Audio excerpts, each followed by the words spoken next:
are a financial strategist. You give advice to very wealthy people, and you're saying personally you've never owned a Roth IRA, a traditional IRA, a 401k.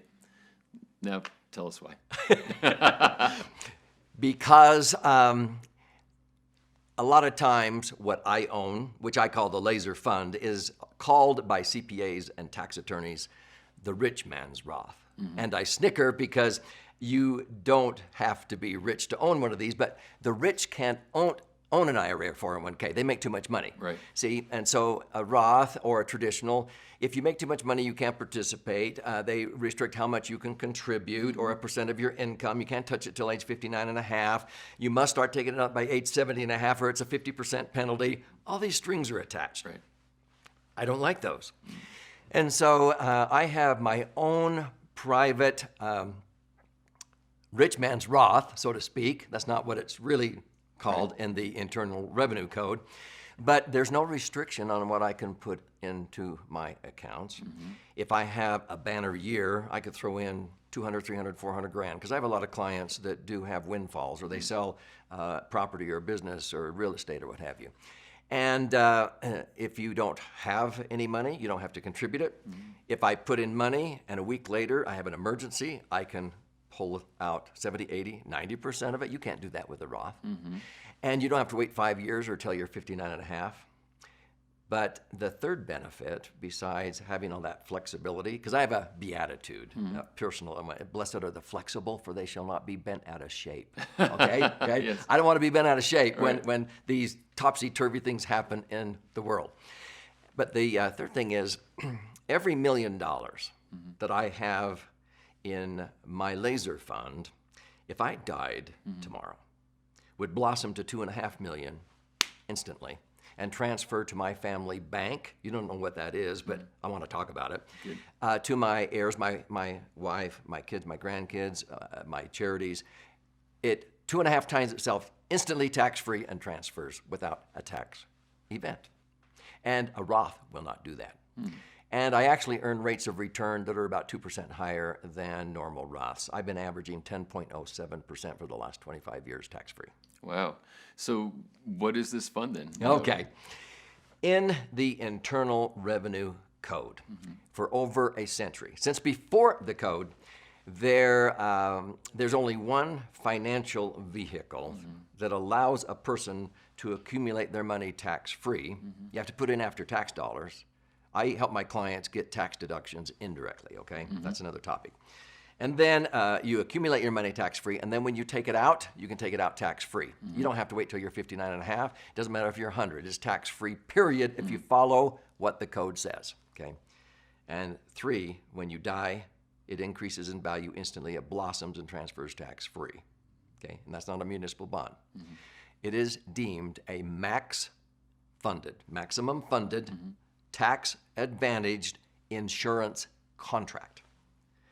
Most people, when they hear that, they go, what? I've never heard of that. I've never seen an insurance contract that has a decent rate of return. And I'm going, so you think they don't exist? Have you ever seen your brain before? How do you know that exists? I mean, what kind of reason is that, you know? I go, actually, I have thousands of clients, and I've been doing this for 45 years. And in a nutshell, this was the brainchild of E.F. Hutton.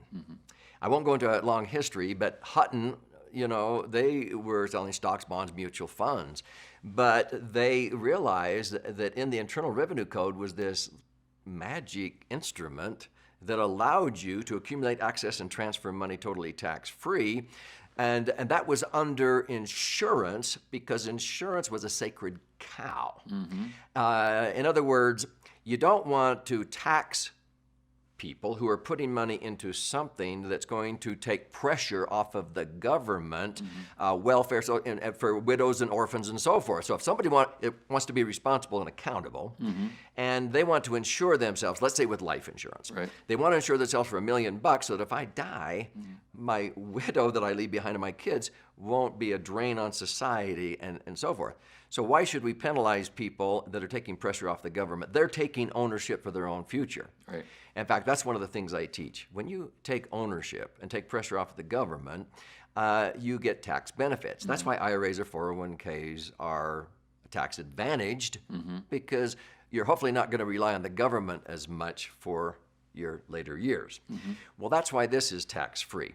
What Hutton realized is that most people, and they were the ones that were proponents, okay, you just buy insurance and invest the difference. You know, it's like buy term insurance, invest the difference. And they were investing the difference in their stocks and bonds and mutual funds. But back at the time, if you earned 12%, did you ever play red light, green light when you were a child? Sure. Yeah, like Simon says. Okay. So let's say you're playing red light, green light, and you're in this mutual fund portfolio. And I had a Series 1 securities license. I had over 3,000 clients in mutual funds. They were never happier than when I got them out of the market and into these. So you play red light, green light. Some years in the market, you might make 20%. So you take 20 steps forward. Okay. And the next period, it loses 12%. So you take 12 steps back. And then 8 steps forward, and then so many steps back, and so forth. Well, what Hutton and these brokerage firms are trying to do is average a net of 12 positive steps forward. It's not happening. But let's assume you could. You take 12 steps forward, but let's say you have that $1 million nest egg we were talking about. So if you're taking 12 steps forward, you're earning 12%. You don't get to keep all that money. You pull out 120 grand, and you got to take 4 steps back in tax. Right. You go 40,000 of tax. You take another step back in fees. You take 12 steps forward, 5 steps back every time you withdraw money for retirement. You're only netting 7% if you're lucky. The sad thing is Dalbar, who is an analyst of people's behavior in the stock market, they said if you just bought and held, like Warren Buffett suggests, you probably average 9.14%.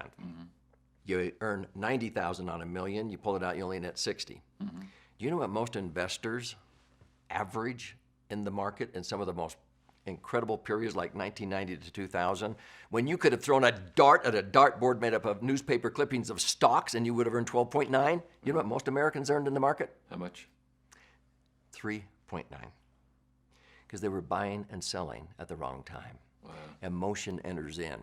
And the market starts to go down, and they hang on, and their advisor goes, hang in there. The market always comes back. And so finally, when it's about a 40% drop, they've lost it. And so they pull out, and they sell. And then they will not buy back in again until the market's back up here. So they're buying and selling at the wrong times, and so Dalbar says the average investor really earns about 3.49%.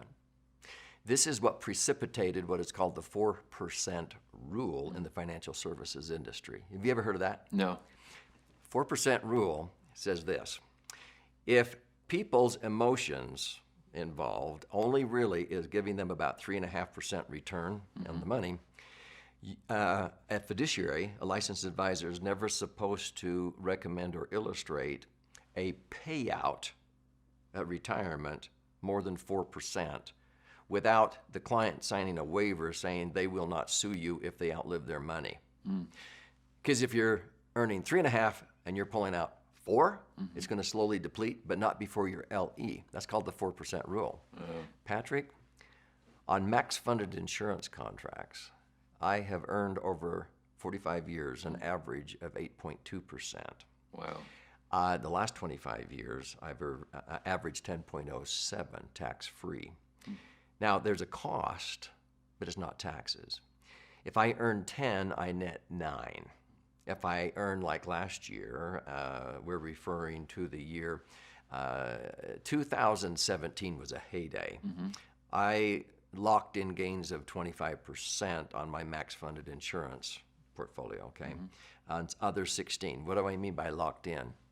2018 was sort of flat. I mean, many people lost. I didn't lose a dime. My clients never lost the 25% they locked in the year before, because your money's not in the market, it's linked to the market.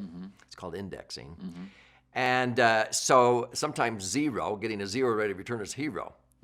So let me give you the worst decade since the Great Depression, 2000 to 2010.